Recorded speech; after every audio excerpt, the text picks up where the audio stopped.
Lorry lorry బాగానే ఉంది. బోల్తా కొడుతుందని చాలా మంది అనుకున్నారు కానీ బోల్తా కొట్టడానికి ఆడ ఉన్నది శ్రీకాంత్ రెడ్డి అమ్మ, prank star, Hunter star, YouTube star.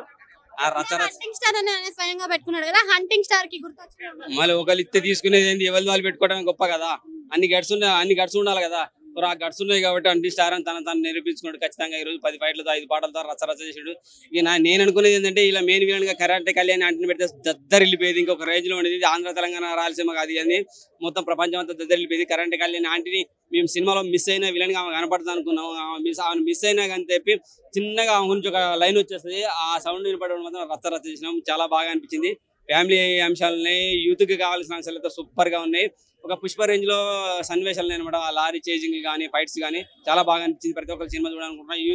యువత శ్రీకాంత్ రెడ్డిని అనుసరించే వాళ్ళు, ఆయన సినిమా చూడాలనుకుంటే యూట్యూబ్ వీడియోలు చూసి ప్రాంక్ బాగా నచ్చిన వాళ్ళు మాత్రం ఖచ్చితంగా చూడండి. ఎందుకంటే చాలా కష్టపడి ఆయన దీంట్లో ఒక్క యాక్టరే కాదు, చాలా కోణాలను ఆయన చేసినాయి. డైరెక్ట్ తానే చేసేసుకున్నాడు. చాలా బాగా అనిపించింది నాకైతే. సో ప్రతి ఒక్కరు చూడాలని కోరుకుంటున్నాం. హీరోయిన్ కంటే హీరోనే చాలా బాగా కనపడ్డాడు. చాలా యంగ్ లుక్ లో ఉన్నాడు. కొంచెం బాడీ ఫ్లెక్సిబుల్ గా లేకపోవడం వల్ల డాన్స్ లో ఫ్రీగా వెళ్ళలేకపోయాడు అనిపించింది. కానీ ఫైట్స్ మాత్రం రచ్చ చేసాడు. కిర్రాక్ మూవీ. లారీ చాప్టర్ 2 కూడా రాబోతుంది. సో మరో రచ్చ నెక్స్ట్ ఇయర్ లో, నాకు తెలిసి నెక్స్ట్ ఇయర్ లో రాబోతుంది అనుకుంటున్నా.